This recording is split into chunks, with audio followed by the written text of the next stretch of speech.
doing satellites for about 20 years, all portable.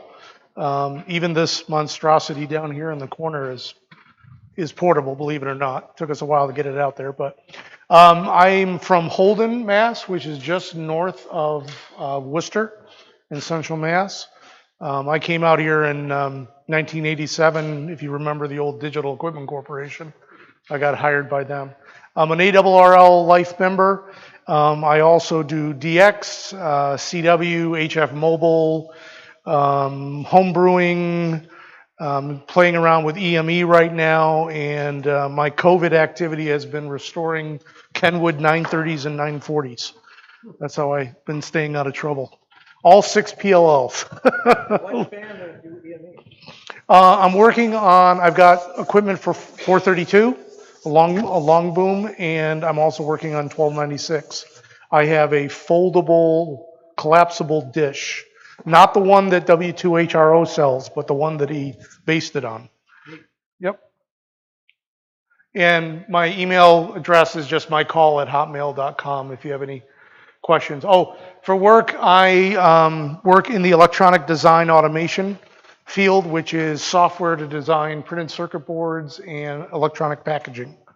So I play with software all day and then play with the hardware when I'm out of work. So I kind of liken this to and position this as ham radio sushi. And what I mean by that is there's a lot of activities that you can think about ham radio as having kind of a mainstream level of activity. 2-meter FM, repeaters, HF, FT8, kind of what everybody does, or what most people do. And then there's all these side activities that folks do that are a little bit more obscure. So satellite, I put in that category. EME, Earth, Moon, Earth, bouncing signals off the moon. The guys that do SOTA, POTA, IOTA, County Hunters, Meteor Scatter and Aurora, gigahertz, microwave activities. Not technically the mainstream, but satellite kind of falls into this category of the more obscure. There are tons of equations and math and everything that governs satellites. We're not going to talk about any of that. Get rid of that. We're going to focus on a very practical aspect of doing satellites. So my goal today is to give you an overview of doing portable operation. How would you do this portable? Why you might want to do it, how you would do it, give you an introduction of what you need and how to do it. No encouragement implied. It's not for everybody. But if it sparks an interest, great. And of course, this is my personal take and experience doing this. This is not an Amsat sanctioned presentation. It's my presentation. So, by the way, I was just talking to this gentleman outside. So this is 1993 at ARRL headquarters.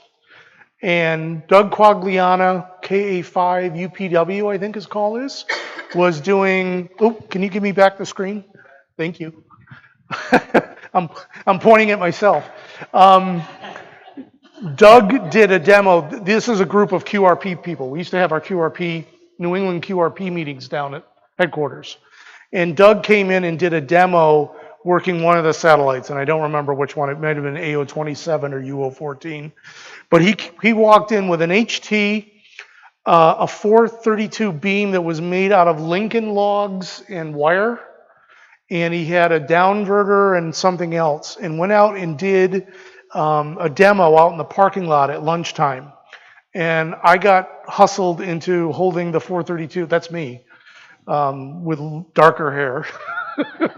But I got hustled into doing it, and I did that pass and helped him with it. I was hooked. I was like, oh, this is so cool. So not many people have a picture of the moment that they started doing something, and that's it right there. So my elevator pitch to you is there are ways that you as a ham radio operator can interact with these man-made objects in space, these little satellites, most of which do not require expensive equipment. If you've been here before, you know the NASHUA Club sets up a portable station, or had set up a portable station with the full automation rotor and big antennas, and that's not required. Boy, it works really well, but it's not required to do this. So with simple antennas and HTs or mobile radios, you can use these little repeaters to make QSOs with hams several thousand miles away. You can go coast to coast with this equipment. And there's a lot of space activity. There's people that just receive telemetry off the satellites. There's a lot, the ISS periodically sends out slow scan TV images. A lot of people will do that. There's weather satellites. There's digital, meteor scatter, Aurora, EME. I'm just going to focus on these two right here. So why would you possibly want to do this? Why would you even want to consider it? If you have an interest in astronomy or spaceflight or science, if you're competitive, there is a competitive nature to this activity. Doesn't have to be, but there's definitely there. And if you're a contester, DXer, you do grid chasing, this is one way to kind of hone your operating skills, because the techniques that you use are very similar to what you would do in a pileup on HF as far as calling and everything. If you're a type A personality, a little intense, it's a low operating footprint for portable, meaning that it does not take a lot of equipment and a lot of stuff to do this. In fact, what I'm showing, what I've got here for demo stuff is basically really all you need to do it.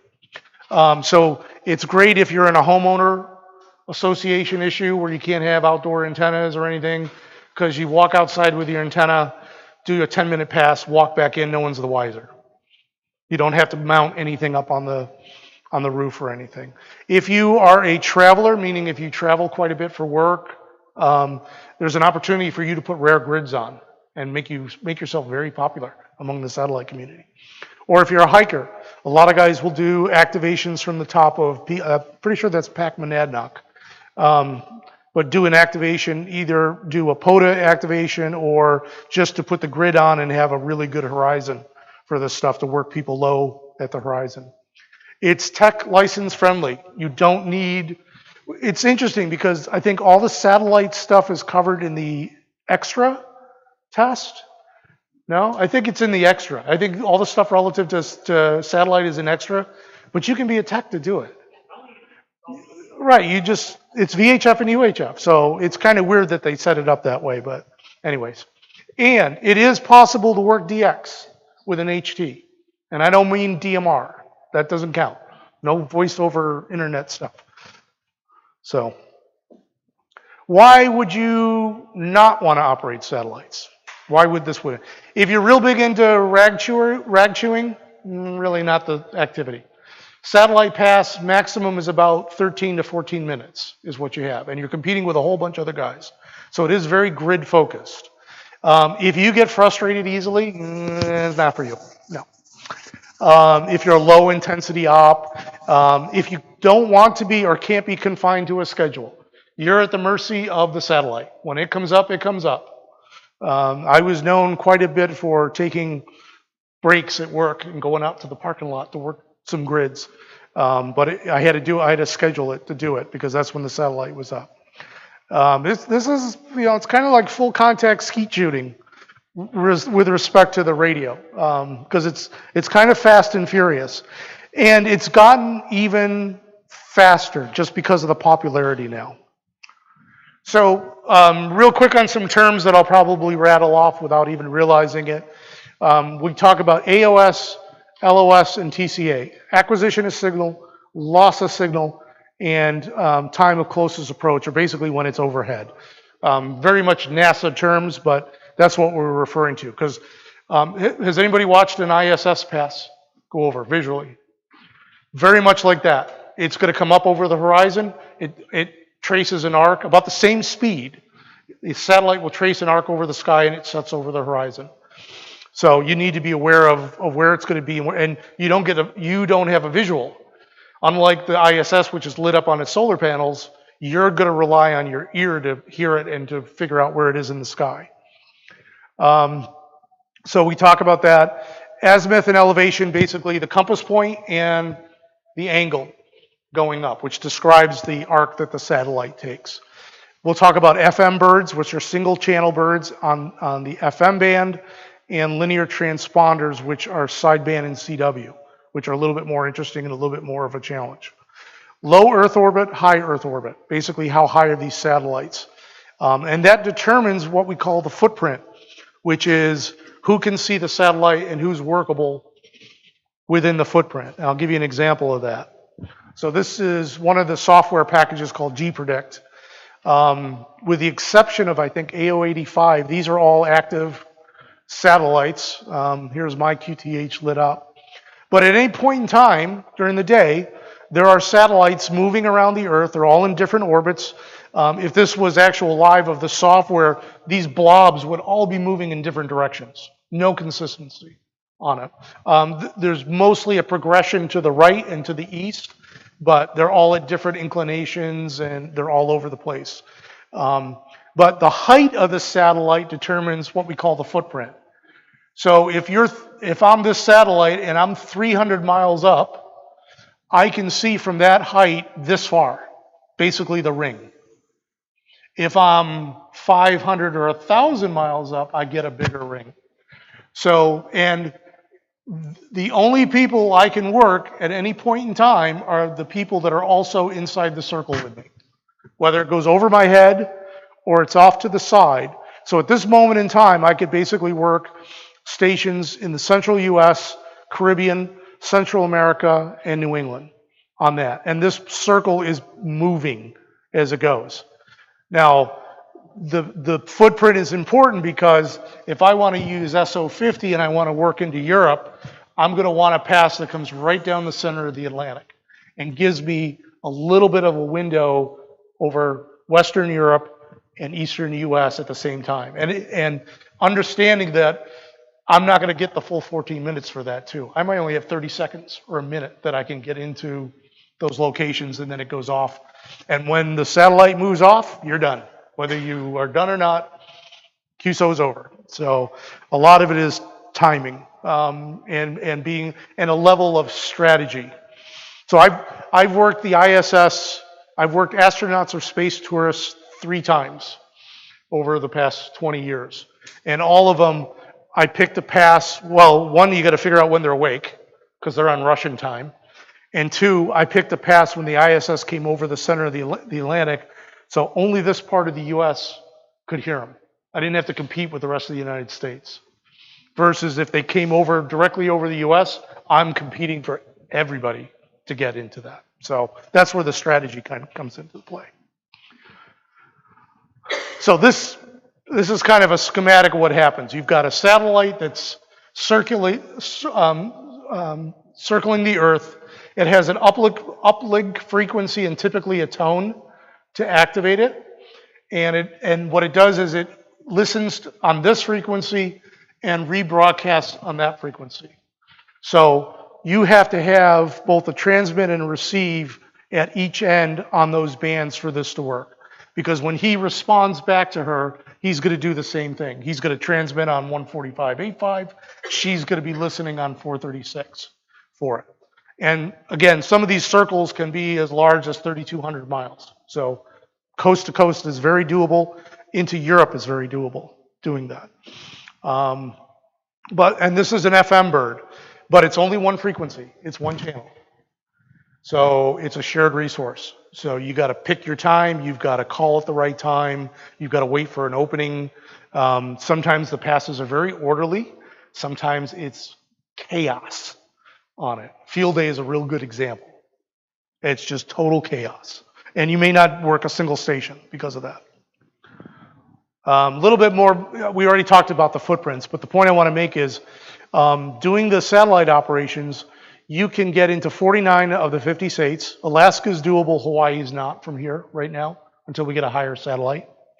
Canada, Mexico, Western Africa, Western Europe, the Caribbean, Central and South America, depending on where the footprints are and what you can get into. There's a station there's a Canadian station at some obscure Arctic location up here. That's probably the furthest north I've worked. I've worked into Greenland. I've worked into Iceland and the is it Faroe Islands, I think, are there. I've worked east as far as Russia, west easily into California, and south into definitely the Caribbean, as well as into northern South America, Brazil, into that area. So that list that you have up there, where Yep. you work, is that for both the FM and the linear bird? Yes, definitely FM. Linear actually gives you, the linears tend to have higher orbits. Linear actually gives you a little bit more range. There used to, well, not used to be. There used to be a really good high Earth orbit satellite, AO40. That goes back about 20 years. And there's one, there's a Q100, which is the satellite that was launched by one of the Arab countries. It's geostationary. It basically sits here above Africa, and it just sits there, and it sees everything within this window, which means nobody in the U.S. can work it. Until we get our own but geostationary is kind of bored because it's always at the same place in the sky. But these give you a lot more space, but they're very expensive to launch these, to get them up there. Why haven't we got more of them up there? Because it's really expensive to do it. AO40, the other thing too is it's kind of bright in here, but you can see that this is AO40 here, the satellite. That's a nozzle for the rocket on it and the bunch of antennas and everything. This thing's like this, the size of a small car. The one that I had in the image before is about the size of a softball. So there's a size difference, but when AO40 was up, it had a huge window as well. So 2003, I did satellite from Massachusetts, did the satellite station on AO40, and about 2 o'clock in the morning, I got called by South Africa. A South African station. That was cool to get that kind of range. But you got to have a really high orbit to. For AO40, it needed like 50 to 60 watts on 432, and it had a 2.4 gig downlink, so you needed a down converter or something. Actually, that picture at the very beginning of me standing next to the ditch and the antenna, that was the AO40 station. Yes, you need to. So one of the things we'll talk about with a linear transponder is the transponder has a fixed amount of power that's available to it. It's looking at a wide bandwidth, like 50 kilohertz, but it's only got a set limit of power. So every time you add a new user into the mix, it's dividing the power out. And you could literally, on AO40 on field day, you could hear these really strong stations at the start because of being in New England. And as the footprint progressed across the U.S., all the signals started dropping and dropping and dropping and dropping because it was getting divided up among all these new users that were on it. So yeah, you needed, the dish really offset that a lot. A lot of guys used to use, for that satellite, they used to use the little DSS dishes, those little 90 centimeter, whatever, the little offset dishes that direct, and everybody. Yeah, absolutely. All right. So this gives you just kind of like I said, there's a whole bunch of different variants of the birds. We refer to them as the birds up there. This is FO29, Japanese satellite. This is pretty old. This is the infamous AO7, which is 40 years old. This is the one that they talk about where the batteries died, the satellite went dead for like 20 years, and then the batteries opened up and it started working again off the solar panels. Because the battery used to be shorted and it would keep the power down, so they couldn't use it. And then something in the battery opened up, it decayed enough, and then so when it's in daylight, it works. And it's actually got a really good footprint. The satellite's like 45 years old. So there's a bunch of different ones that are up there. Most of what's being sent up here is what you hear is what are known as CubeSats. So that's about the size of a softball for reference. Huh? It's a 4-inch cube. Yep, it's got a little bit of solar panels on it. It might have an experiment or two built into it. It's a standard footprint that they use. A lot of the universities use to build the satellites. So let's talk about the FM birds. This is the easier one. This is the single channel. So these are ones like AO27, SO50, AO91. They work just like a crossband repeater. Same exact theory. You're going to talk into it on one frequency, you're going to hear it on another, and it's on FM. The operating procedures are almost exactly the same as you would on a standard mobile repeater. It's a single channel pair. That means the strongest station gets in, or ties, and you don't hear anything. But it's only a single channel, so it's got to be a shared. You got to take turns on it. It has a consistent output level. There's an ample amount of equipment. You can use 2-meter and 440 HTs, mobiles, bases. You want to be in full duplex, and I'll explain that in a little bit more detail and why that's important in a second. You have to Doppler correct, and I've got a slide that talks about this as well, on the 435 side. Regardless of what satellite it is, whether it's transmit or receive, Doppler is proportional to frequency. So 2 meters, the satellite kind of captures it. You don't have to really offset. But 435, 432, you're going to be changing channels or adjusting your VFO as the satellite comes over. For the same reason that you hear an incoming train, and I'll talk about that in a second. So let's talk about equipment, portable. That's Sean Kutsko used to work at the League, KX9X, basically using what I've got here as well. So equipment, a lot of stuff. There's a lot of HTs, there's mobile equipment, there's rigs that are actually set up specifically for crossband for it. I was talking with a person here before, we were talking about one of the last ones that was available that did full duplex was the Kenwood D72, which is not the highest one, that's the D74. But the D72 could do crossband to do full duplex, and that one just got discontinued this past year. So with the exception, I think, of an Alinco, there aren't actually any radios you can go to HRO now and buy that do this. You gotta go on the used market. And there's some really good radios out there. For HT, I use an FT530. This is a 20-year-old Yaesu dual band. It's got separate volume and squelch controls for 2 meters and 440. And it works gangbusters. It's terrific. It's a little 5-watt, but it works really well. And it does not and again, it'll be on the slide, it does not what we call desense. Meaning when I transmit on 2 meters, the 440 side doesn't go away. I can still hear 440 without any problem. Because remember, it's a harmonic, right? 144 going up to 430. So there's the 530. ICOM used to make the W32, which is a great satellite radio. You can use 2 HTs. You can just grab 2 Baofangs in reality and do that as well. Do 2 meters on one and 440 on the other to give you simultaneous talking and receive. Yeah, like I said, there's a bunch of lists on the web. I know if you Google this, it'll actually list all the radios that will do full duplex. You also got to make sure that it'll go down to like 432, 435, that frequency. Usually it's clipping a wire or doing a keypad or something to get it to go into the lower range. 2 VFO knobs is kind of handy. When the mobile has 2 knobs that control each side, that's really nice for it as well. Antenna-wise, there's a bunch of commercial antennas. There's the Arrow that I have. There's an Elk antenna that does it. There's some stuff in Europe that you can make your own. There's some Diamond makes a couple of small lightweight Yagis. There's a bunch of different options for that. You want good quality coax because it is minimal signal. You may or may not need a preamp on 432. A little recorder, either a recorder on your phone or a standalone recorder is good for logging. I'll talk about that in a minute. You may need a duplexer, and actually the Arrow comes with one. So dual band, 1 BNC. So if I've got 2 antennas that I need to divide it, I need what they call a diplexer. And the Arrow actually comes with one, this little thing that's got the heat shrink tubing on it right here.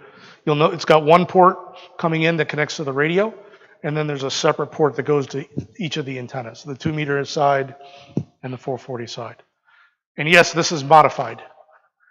The standard Arrow, when you see pictures of it, the elements are crossed. I've adjusted it so they're in line on it as well. But yeah, you can walk into HRO. I think these go $125, $130 for this.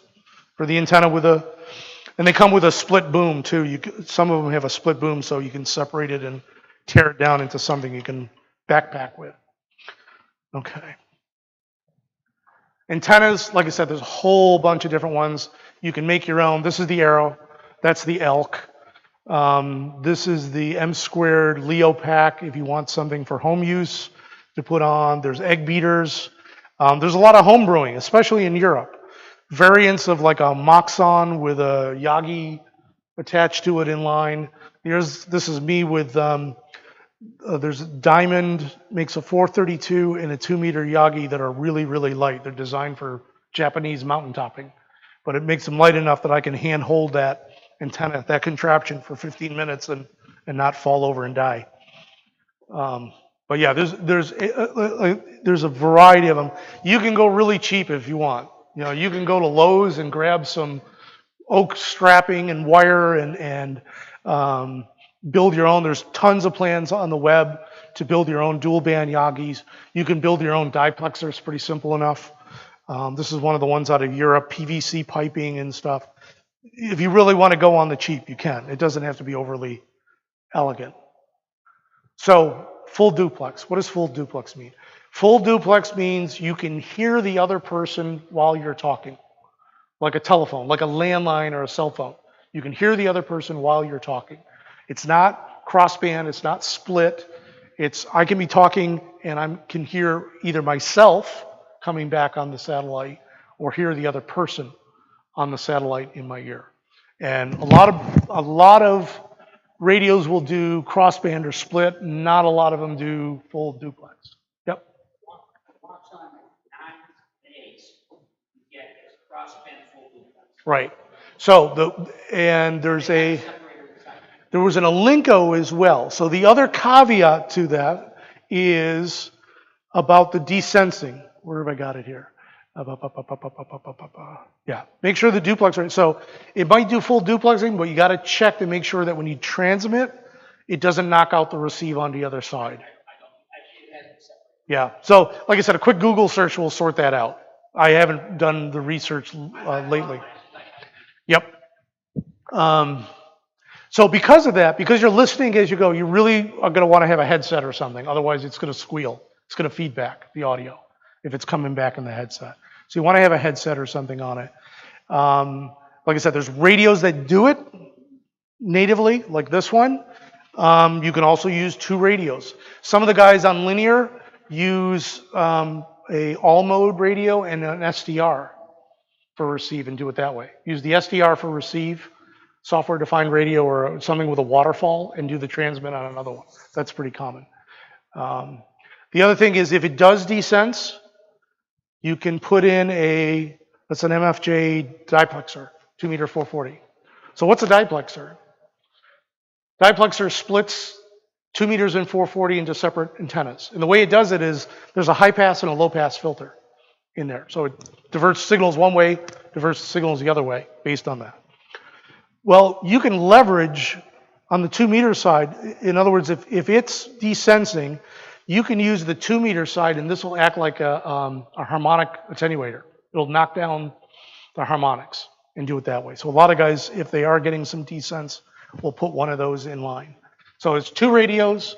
There's a recorder, digital recorder, recording the audio, the diplexer, headphones, and the antenna. You're good to go.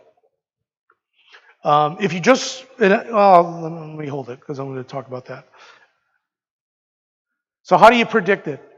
There's software. Let me back up.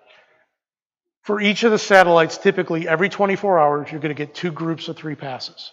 And the passes are typically about 90 minutes apart. So you might get 3 passes in the morning, and then it'll be like 12 hours, you won't hear it at all. And then in the afternoon, you'll get 3 more passes. And 3 of the passes are coming from south to north. The next 3 will come north to south. It's just the way the orbits work out over the Earth.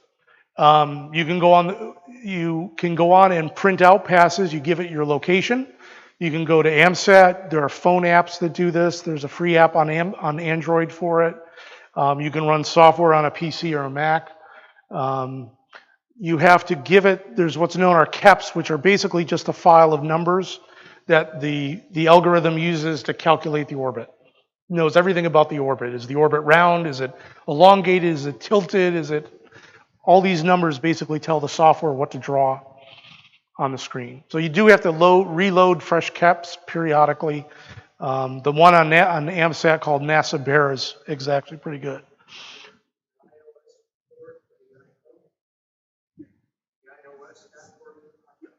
There's specific iPhones. Mac Doppler, I don't think so. This one's designed for a Mac PC. But there are plenty of apps on the iPhone to run as well. I don't remember. My kids are all Mac or iPhone fangirls. I've been Android for years, so I don't know what all, but there's plenty of apps for it. And when you load this information in, the app or the software or whatever is basically going to come back and tell you what's happening relative to a satellite. So you give it an accurate time, you give it an accurate location of where you are, and based on, you have to know where north is, and it'll come back and either give you a visual representation of the pass, or will give you numerical information on it as well. So a lot of the apps do this. So this is a compass rose. This is basically me looking straight up or looking straight down to where I am. So that's north, south, west, and east. And it's difficult to see, but this says AOS and this says LOS. So the satellite's going to come up basically due east at the horizon here. It's going to come up about 20 or 30 degrees at maximum.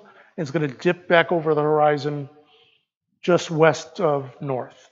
And it's cut off in the image, but it'll actually give you the times. It'll tell you down to the second when you should expect to hear it coming over, and when you expect to lose the signal when you go over. This one does. So the phone apps typically will. So what will happen, on this particular one, you'll get a red dot, and you'll see the red dot move across as you go. But I'm going to give you, and I talk about this later in the presentation, I'm going to give you do not do not go to the dark side.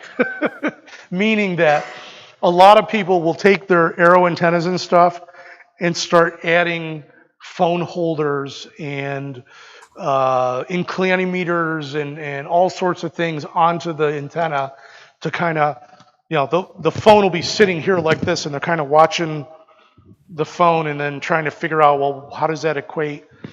You want to use this like a metal detector. Don't put any crap on it. You know when it's going to come over, where it's going to start. You know where it's going to end. You know how high it's going to go. And when I'm doing it, I'm basically listening. And I'm doing the exact same motion that a guy with a metal detector is going to optimize the signal. Because the other thing you've got to deal with is not only is it moving over, but the satellites tumble. So the antenna orientation is changing. So not only am I tracking it as it goes over, I've got to turn and match it. Because if we're cross-polarized, I'll lose the signal completely. So it's a little bit of movement and back and forth and kind of optimizing in it. Don't fall into the trap of adding. Very sensitive. Yeah, a lot of the satellites, especially the CubeSats, have nothing more than whips on them. Little whip antennas. And usually one of them is one direction and one is out the other direction. And they're tumbling, right? They're not spinning like this, but they're doing kind of a slow tumble as they go over. So the orientation is changing constantly. So avoid the temptation to put the phone on the antenna and try to match. You use your ears on it. So I've got this information. I know where it's going to come up, where it's going to go down, and how high it's going to get in the sky, and I can track it as it goes over. The other thing that helps out a lot of, this is funny because of the situation with Twitter this past week, but a lot of the satellite ops, the guys that do a lot of this are on Twitter. There's an Amsat bulletin board, there's a bunch of other things, but Twitter has it's very much a immediacy to it. Like you can basically give somebody 5 minutes notice that I'm going to be in a rare grid or something with Twitter. So a lot of guys, and they do everything from I'm going to be on this pass looking for North America. There's status updates from the satellite owners as to whether they're turning things on and off. Here's somebody that's going to be on a grid line here. They switch the mode on AO92 here. Even bragging. You know, I worked a Rare DX today on, they'll do that on Twitter as well. But you can get a lot of information as to what's going on with the satellites. It's,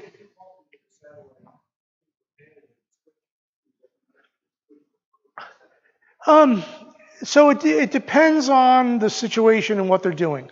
So as an example, AO92, which is actually having difficulty now, and you can't even hear it. I think you can hear telemetry off of it, but that's it. AO92 had two modes. It had 2 meters up and 440 down. No, sorry, 440 up, 2 meters down. It also had 440 up and 1.2 gig down as well. So what they used to do is they used to switch it into the 1296 mode for like a day during the week. And they would notify everybody when they were going to do it. So you weren't sitting there calling and not hearing anything. So those kind of things. Well, it's trying different things. You know, they're running experiments. They're trying different things on it. Is this a useful thing? Do people have enough 1296 equipment to actually use it? That type of thing. The other thing they'll do too is they may do things to conserve power if they're having problems with the satellite. So as an example, AO91, this one here, they request that people only use it during daylight hours. Because if you try to do it overnight, you can actually draw the batteries down too far. And they'll put an announcement or out, something like that. It's worth getting, if you don't have a Twitter account, it's almost worth getting one just for this stuff. You don't have to, and you can limit what you get so you're not getting a lot of, you know, you don't know what you don't care what Elon Musk got for breakfast this morning or whatever. But just to make sure, there's also a bulletin board. There's an Amsat bulletin board. There's some groups on Facebook. There's also a page on the Amsat website that people will post, kind of like when they post de-expeditions. I'm going to be at this grid site or this rare grid this weekend, and I'll be on these satellites and these passes. And they'll post that information up there. So how do you work them? You want to open the squelch. I don't know if I've got a charge on this or not. So you want to be listening to the white noise. You want to open the squelch on the radio, which if you've got like a one of the DMR radios or something, you may have to go in and program it or whatever to open up the squelch. Minimum power required. Recommend listening for a bunch of passes before you attempt to talk on it. If you can't hear it, there's no sense in transmitting. You're just going to cause interference. Full duplex we talked about. It's short calls back and forth. It's very short to work the grid. It's similar to like when 6 meters opens up and guys are working grids on 6 meters. It's very similar to that. And you want to be, I refer to it as situationally aware. In other words, when the satellite comes up over the horizon, if there's a rare grid on, you'll hear it. You'll hear everybody calling the same person. You don't want to like throw your call out or try to disrupt that in the middle of it, or they're not going to look favorably on you. Weekday passes, if it's available to you, either early or late, work better than the week. The weekend can be really rough with a lot of people. Take advantage of that limited footprint, the story about the stuff over the Atlantic early on.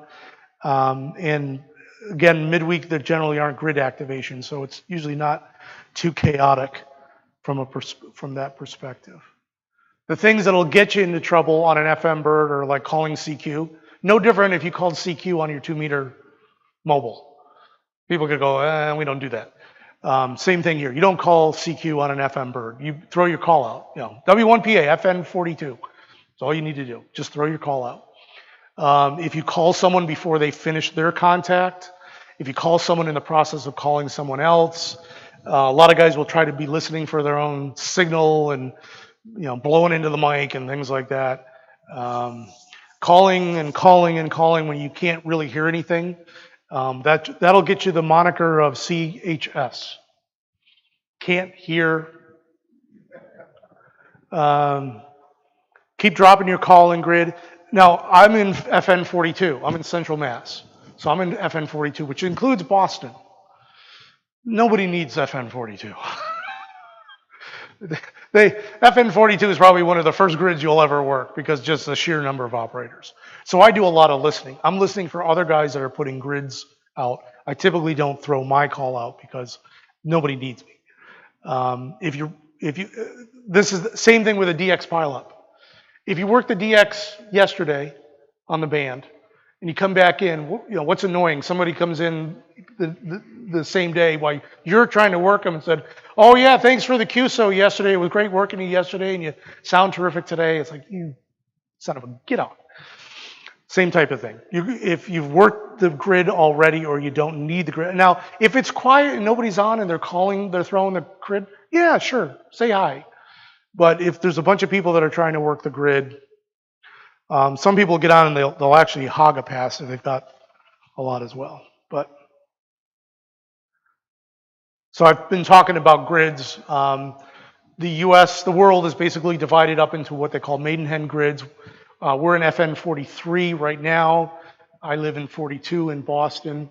But these are what the guys are going after, like on 6 meters. They're trying to work and check off these grids and try to work, either get their VUCC and get 100 grids, or they're trying to work all of the grids. One thing you'll notice if you work Europeans over the Atlantic, they actually you can actually go 2 more decimal points on the grid, 2 more letters, and pare it down. The Europeans love this. So don't get confused when they give you 6 characters instead of 4. And you want to make sure you confirm the grid in the QSO, and I'll give you an example of that. This is basically a satellite QSO. So now the nice thing is, not only if somebody goes in and works a rare grid, so I'll show a slide of this. That's FN 53. This is the Bath, Maine Ironworks. There's just a little piece of land in that grid. Same thing out on the Cape, FN 51 with Chatham on the Cape. The grid line is like right close to the edge. So guys might get in here, and I've done this a couple of times here up in New Hampshire, is I'll find a spot off the highway or whatever, and I'll put myself on a grid line. So I'm effectively giving them 2 grids, not 1. And of course out west, they'll go on to a grid. There's spots you can go on a grid corner and give 4 grids at the same time. So that's where a lot of the grid operations come in to check them off. So here's somebody sitting on a grid line. They throw out their call on the satellite. This is W5PFG. I'm an EN 8687. Bunch of us call him. I'll call him with my call. He'll give me the grid line again. I'll confirm it, give him my grid, and then he confirms reception. A lot of people like to cut off this last exchange, but you're missing the confirmation here at the end. No different from a DX pileup, EME, all these things work this way. You want to exchange information and confirm it. That could take all of like 6-7 seconds to literally do contact. And he may rattle off 20 or 30 contacts of everybody calling him at the same time. But that's about as much talking as you'll do per QSO on an FM bird. That gives you an idea of the. So there's, anyone ever heard of the Fred Fish Award? So it used to be 20, 30 years ago, the 6 meter guys would try to work all the grids in the continuous US, 488 of them. And that was the pinnacle of 6 meter operating, was to work and confirm all the grids. Now the satellite guys are dying. There's about 35 guys that have done it.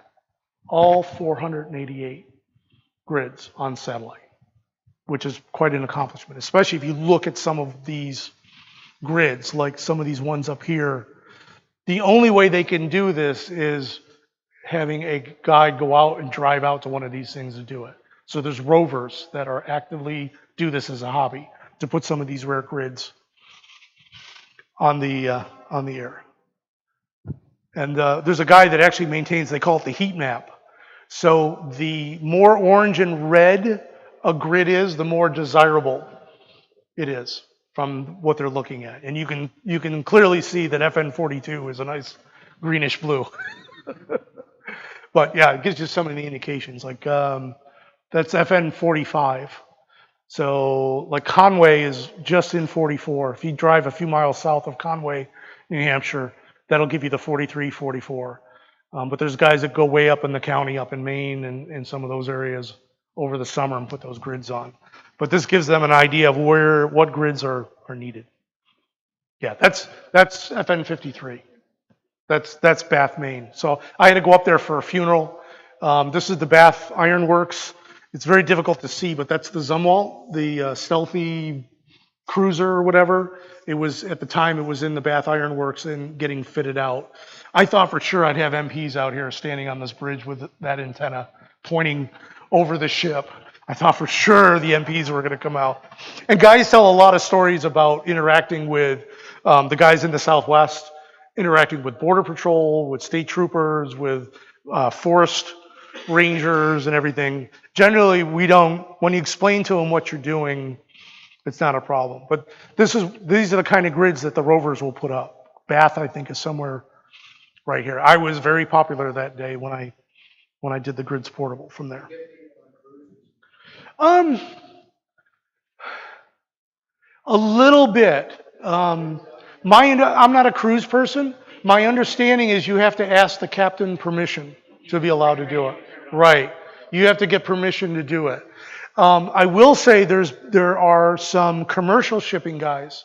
So there's I don't remember if he's Ukrainian or whatever, but he basically drives one of those big cargo ships. He's got a satellite station as well as 6 meters set up on his deck. He's the captain. He can do it. And he does a lot of, so you'll see guys grid maps and there'll be all these grids that are worked out in the middle of the Atlantic. And it's because of him. Type of thing. 6 meters as well. So, yeah, here's an example of Gabe Zeffman. This kid was an animal. He's now, I think, a traffic controller or something in Florida. But he got into satellites and got into it big and started doing rover operations. I don't know if you can tell from the map, but this is the northwest corner this is from, what year, QST? I don't know if it's on there. It's not on there. This is from QST. And Gabe, this is the Pacific Northwest. So that's Washington State right there in the corner. And he basically took a suit, and I can't remember, this might have actually been in the winter time too.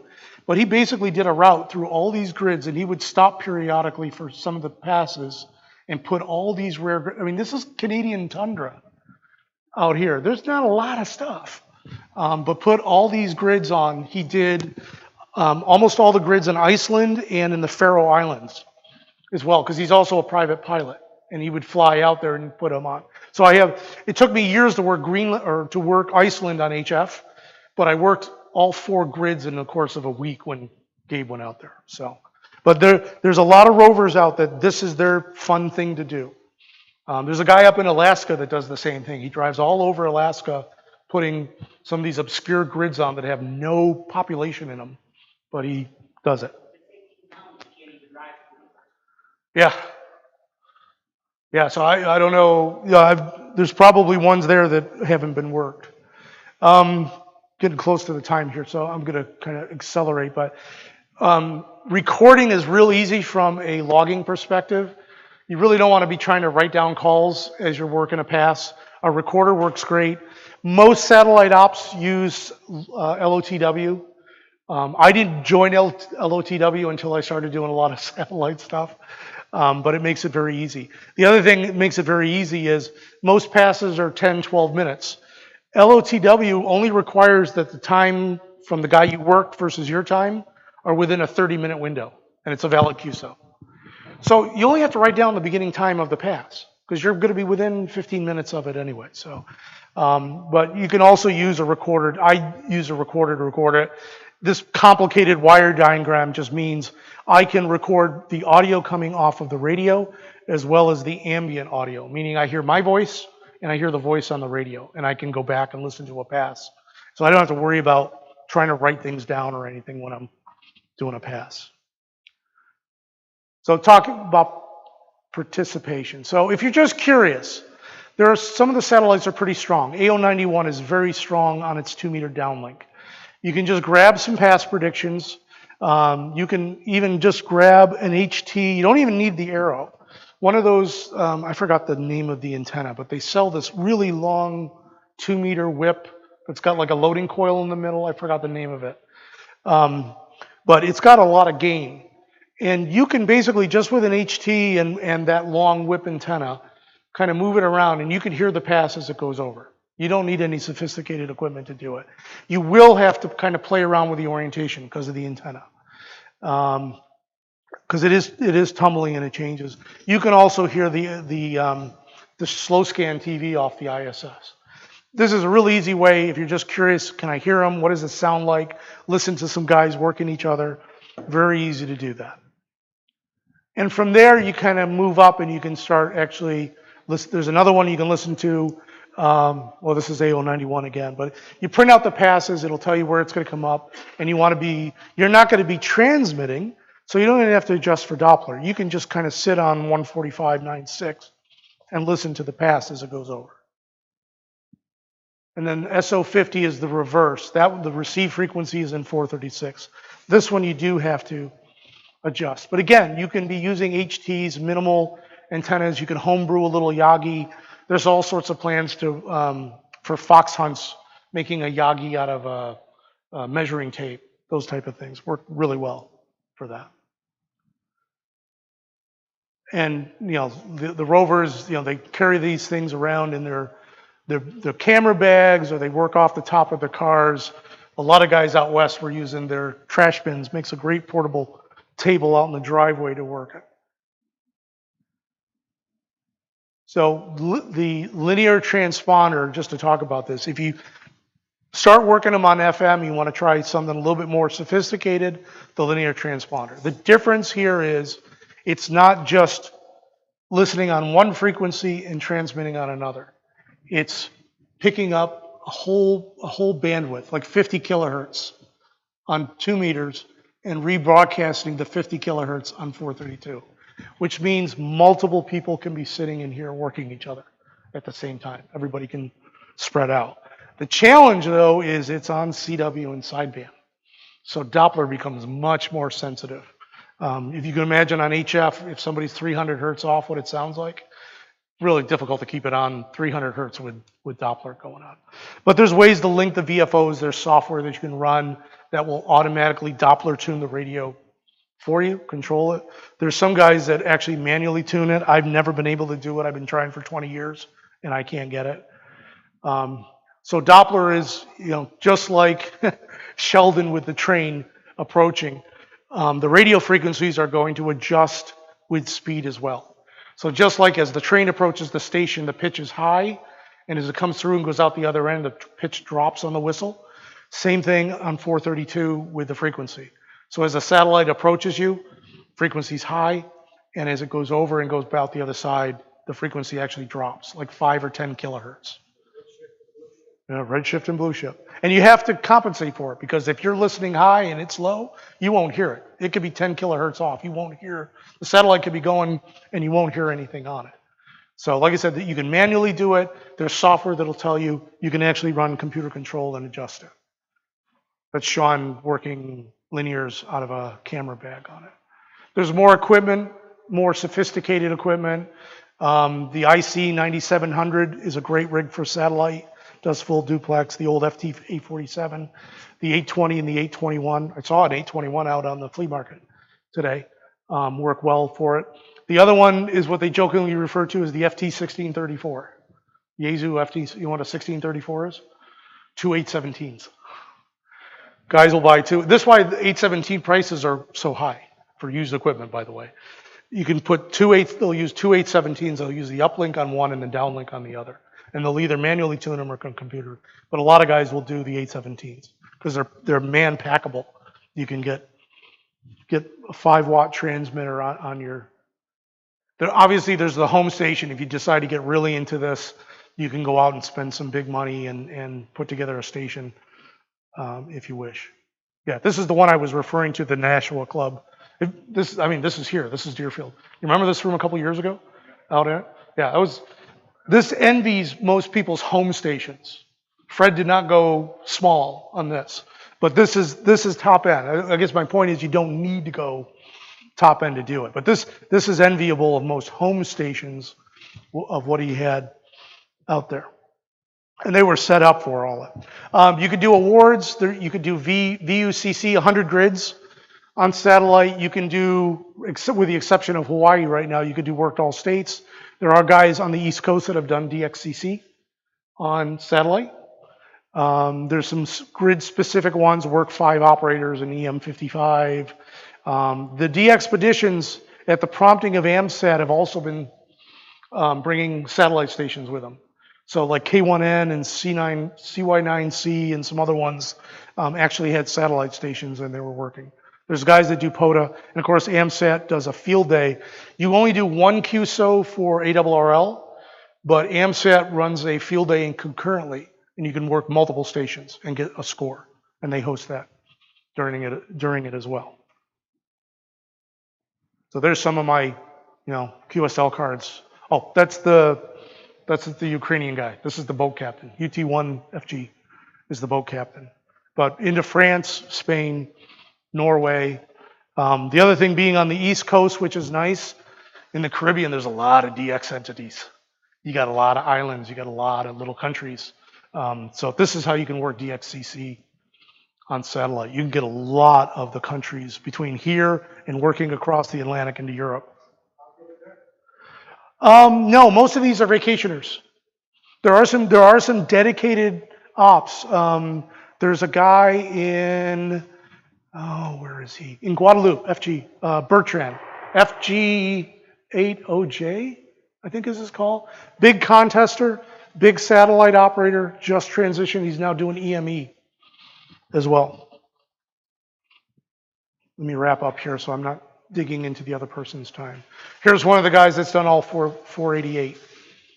Most of these with an ELK antenna and an HT, but there's, like I said, there's about 30 guys that have gotten all of the grids on satellite. Amsat.org has a lot of links to a lot of this information, what satellites are available, what frequencies. If you go through their webpage, I'd be happy to send you some links too, if you want to just send me a quick email.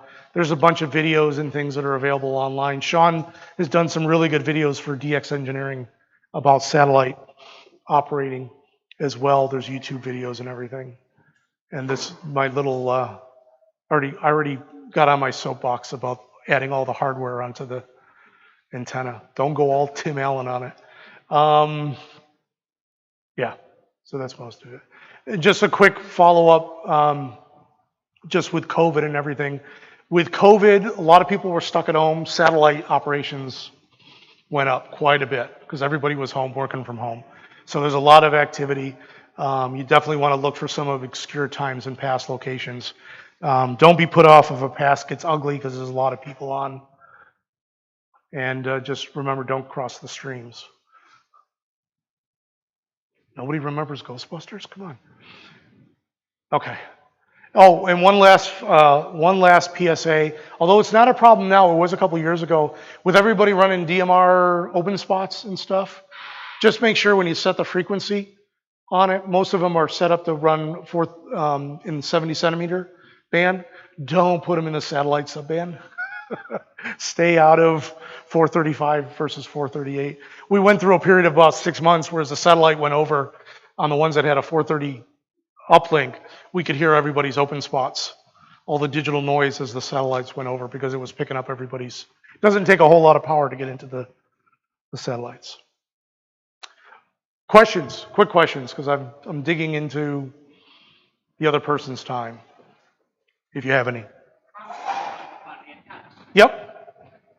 Isn't the M squared turnstile? The egg beaters? Oh, the cross polarized. Yes. Don't they use turnstiles? They have M squared cells what they call an egg beater, which looks like 2 interlocking loops over a ground plane. That does not have to See? You don't have to point. Correct. Correct. And the pattern is set up more straight up because of the ground reflector at the bottom. It's pretty much straight up. Right. If you put in good preamps and good coax, you can use those. But they're not ideal. The other thing I was wondering is, why can't you use something like an Ed Fong antenna? Okay, basically, if you take Yep. Radiating basically that disc perpendicular to the center axis Yep. is you have the radiation zone. Now, if you just angle that in the right way, set it fixed, Yep. the satellite plane will cover that. Yes. Now, distance of signal strength from the horizon to the top is a factor of 6, 7, 10.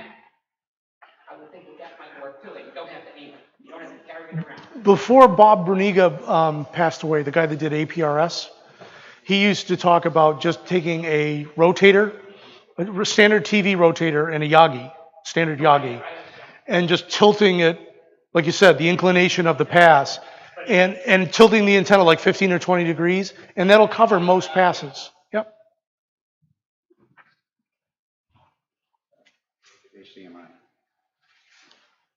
Okay. Thank you. Thank you all. Get out of your way.